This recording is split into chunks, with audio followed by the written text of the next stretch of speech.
Programa Simples Assim. Apoio Unimed Catanduva, mudando para melhor, mudando para você.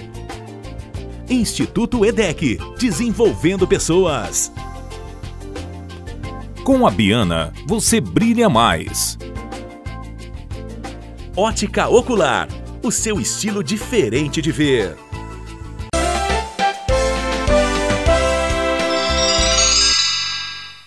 Os brasileiros têm assistido notícias sobre casos cada vez mais comuns de cachumba.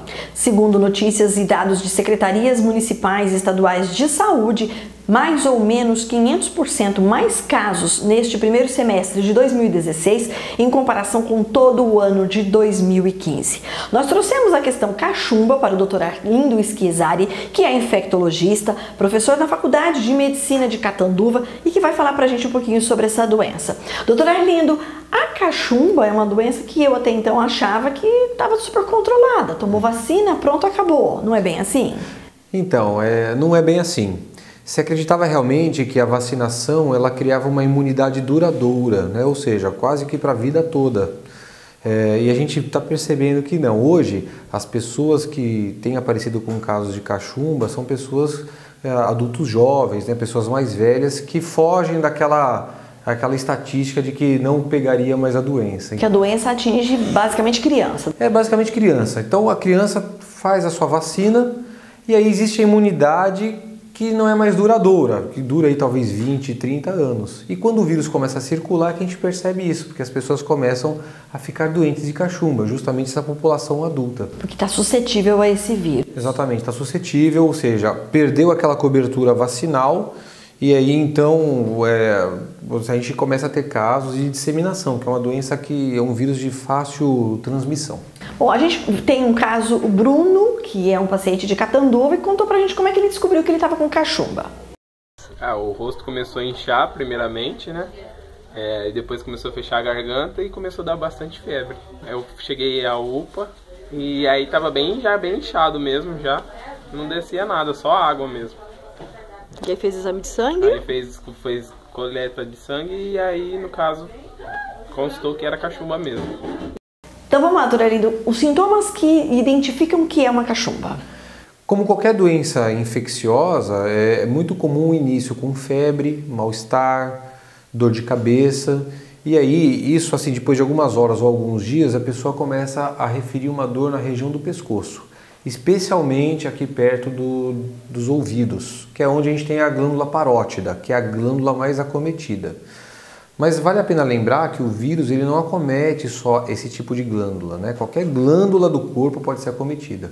E outras glândulas salivares também.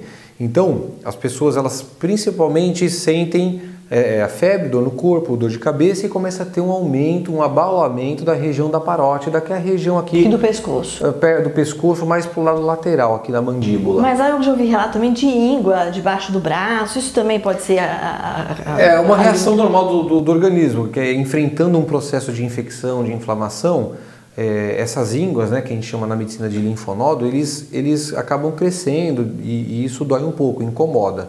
Mas o que chama bastante atenção é justamente esse aumento das glândulas salivares, que pode ser de um lado ou de dois lados, né? Uni ou bilateral. Tá, pode dar a cachumba de um lado só e a pessoa cura e acabou, e pode ser que ele seja contaminado para os dois lados. Dos dois lados, não quer dizer que é mais grave, tá? Algumas pessoas vão ter dos dois lados, outras de um lado só, mas é cachumba do mesmo jeito, não necessariamente é mais grave por causa disso. Pode levar a algum tipo de complicação da saúde? Sim, a cachumba, como ela infecta glândulas, então qual o cuidado maior? A parótida em si, que é uma glândula salivar, não tem tanto problema. O problema são as glândulas, por exemplo, sexuais. Então, no caso do homem, as gônadas, os testículos, e na mulher, os ovários. Além disso, pode afetar o pâncreas também, né? Então, pode fazer pancreatite, pode fazer o que a gente chama de orquite, que é infecção de testículo, ou oforite, que é infecção de ovário. Esse tipo de complicação pode levar, eventualmente, a uma esterilidade ou atrofia dessas glândulas. Pode levar, não necessariamente que quem teve essa atrofia fique estéril, doutora? Sim, a esterilidade é uma complicação muito pouco comum, é incomum.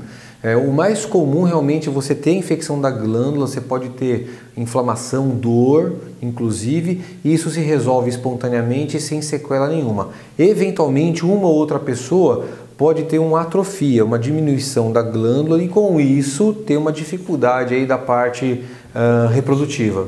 E o tratamento para cachumba? Não tem um tratamento específico contra o vírus da cachumba. O tratamento, na verdade, é controlar os sintomas, o mal-estar.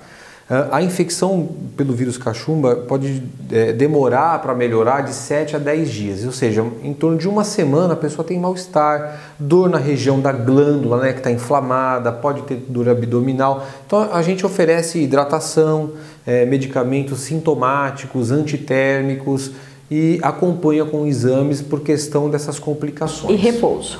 Repouso é bastante importante. As pessoas agora estão se perguntando, então, quer dizer, essa questão de vacina. Quem já tomou a vacina na infância, seria indicado fazer um reforço de dose agora na vida adulta? Sim, eu penso que seja interessante.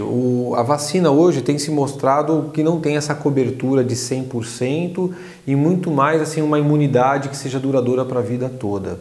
Como o vírus está circulando, então as pessoas que foram vacinadas ou que não lembram se foram vacinadas, né, principalmente essas, né, quem não teve a doença, né, deve fazer o reforço, especialmente aqueles que tiveram contato com alguém sabidamente sintomático para a cachumba. O período dessa transmissão, doutora Arlindo, é quando começa a febre, o vírus já está agindo e, portanto, ele já é transmitido? Existe alguma cautela familiar para que não passe? Eu me lembro que quando eu tive cachumba na infância, eu passei para todo mundo lá em casa. Como que a gente faz para não passar para os outros? Aí tem uma esperteza do vírus, né? Porque o vírus da cachumba ele pode ser transmitido em torno de 5, 6 dias antes da pessoa apresentar sintomas. Até 7 a 10 dias após o início dos sintomas. Então é um período até grande. Mas em termos de saúde pública, esse período de transmissão com a pessoa sem sintoma nenhum é o mais complicado, porque se a pessoa não está doente, ela não procura o médico, não tem suspeita, e ela continua tendo contato com outras pessoas e continua transmitindo o vírus. Então, 5, 6 dias antes até 7 a 10 dias após o início dos sintomas. E um dado que é importante também é que 1/3 dos pacientes, ou seja, até 30% das pessoas, podem ter quadro de cachumba sem ter aumento das glândulas.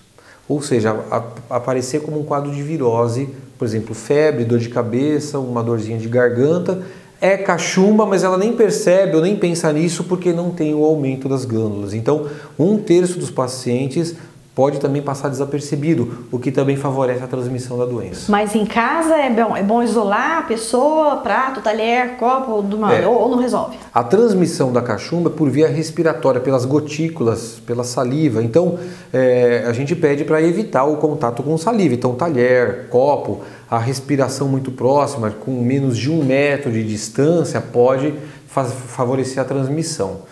Então, é difícil falar em isolamento domiciliar, né? Então, o que acontece? Se eu tenho um caso suspeito de cachumba em casa, o ideal é que os comunicantes, né, as pessoas que moram juntos, sejam vacinadas de imediato para não desenvolver a doença. Muitíssimo obrigada, doutor Arlindo. Foi um prazer.